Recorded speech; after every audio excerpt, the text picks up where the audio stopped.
Taurus, hi! Welcome to Mr. Queen PH at ito ang inyong part 2 reading para sa monthly reading ninyo for December.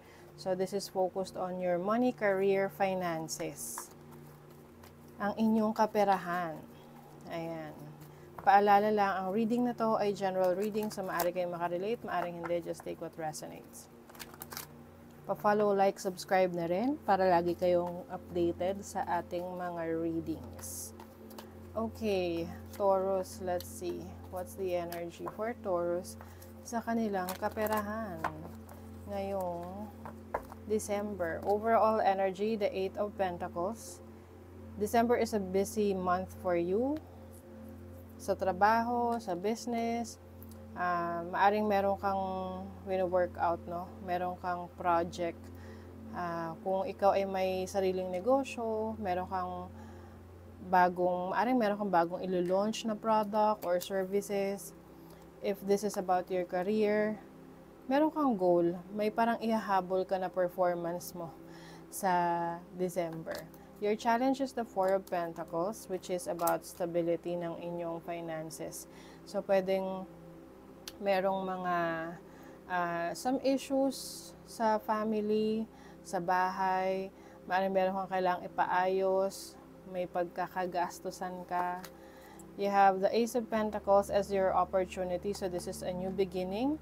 May pagsisimula, no? Pagsisimula ng bagong trabaho, bagong career. Meron kang bagong source of income, no? Pagkakakitaan.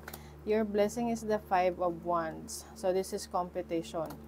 Kung ikaw ay sasali sa isang competition, maaring ikaw ay mananalo. Pwedeng, alam na, minsan sa trabaho, no, may mga competition dyan. Kahit kasing simple lang ng competition sa isang Christmas party or sa isang event sa inyong workplace, or pwede ring online, no, meron kang sasalihan na contest. I also see here na merong marireveal sa'yo kung sino ang very competitive sa'yo. Like, minsan kasi meron mga tao na kinukumpara nila yung sarili nila sa iba.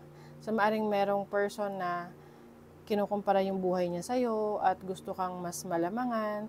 Alam mo yun, na tipong kahit ikaw hindi ka naman nakikipagkompetensya sa kanya, tapos siya nakikipagkompetensya sa'yo.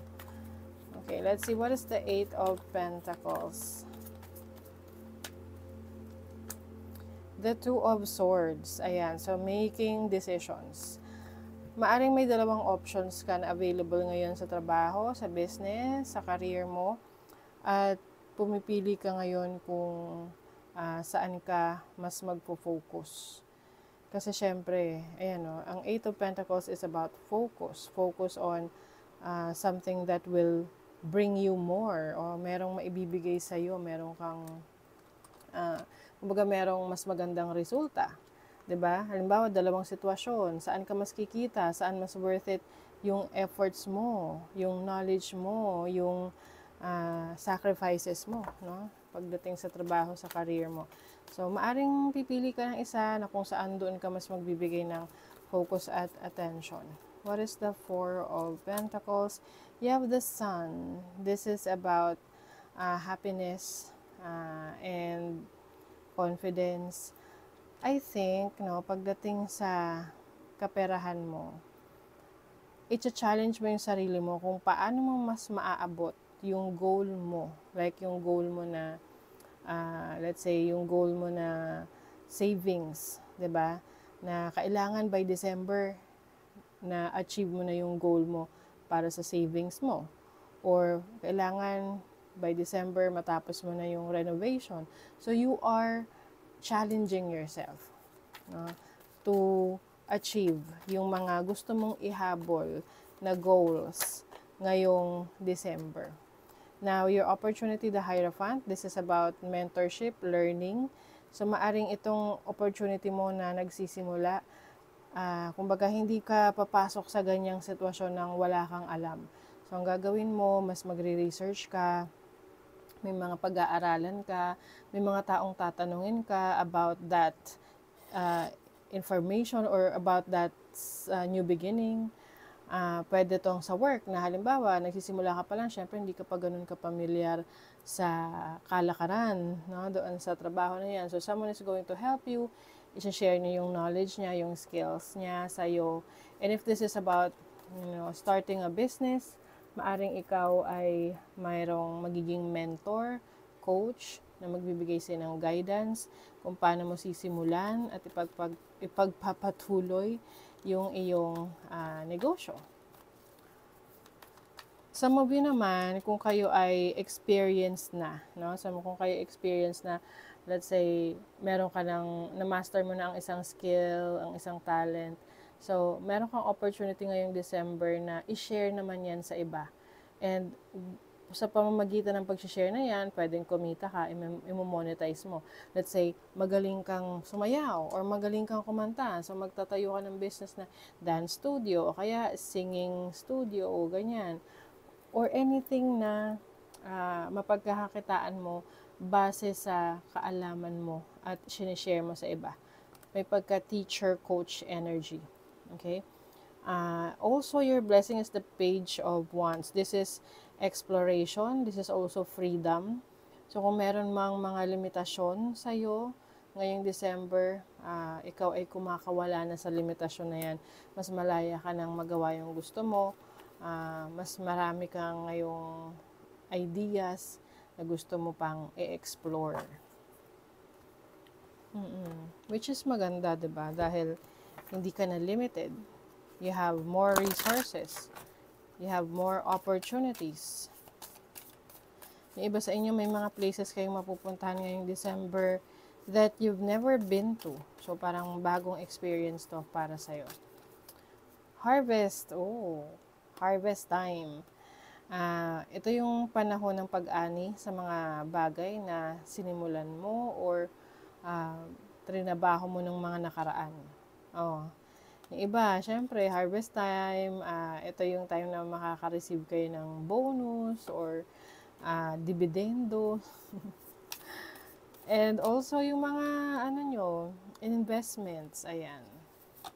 Kung ano yung itinanim, yun yung aanihin nyo ngayon. Di ba? Oh my God. Wolf, teacher energy talaga. Kung yan yung isa sa gusto nyong i-explore, like a new beginning for you to share your knowledge, your skills through podcasting, through videos, mga social media platform. Di ba may mga ganun na nagsishare ng knowledge nila, ng expertise nila. Then, December is also the best time for you to do that kasi mas malawak yung exposure ngayon dahil mas maraming tao na busy, maraming gustong matuto. Ito kasi yung time na, ito yung season na very busy. Kaya, maraming opportunities. Joy. Something that will bring you joy. And I feel like December is going to be a happy month para sa inyo. Like, meron kayong mga achievements. Ayan. At syempre, yung exciting new beginnings, yun yung magbibigay sa inyo ng kilig, ng saya. Okay? Successfully overcoming a problem. O, diba? Magiging successful ka sa problema mo. Oo, makakaraos ka na dyan sa challenge na yan. O kung halimbawa, wala ka pang na-experience na challenge, kahit may dumating ngayong December, mabilis mo siyang masusolusyonan. Birth or conception of a child or enterprise. O, diba? Ito yung new beginning. For some of you, this can be literal na pagkakaroon ng anak, no? Baby, may pregnancy, or delivery talaga. May mga anak. Yung iba naman, ito yung parang birth or pagsisimula ng isang negosyo, ng isang oportunidad para sa'yo, para kumita ng kaperahan. Younger woman, dealings or relationship with a younger woman. So, I think, significant sa'yo yung dealings with a younger woman. Maaring anak mo to, kapatid mo, yan yung isa sa makakasama mo. Or pwede rin magkaroon ka ng issue. Tingnan natin, anong meron dito sa younger woman. Okay. So, this is Venus energy.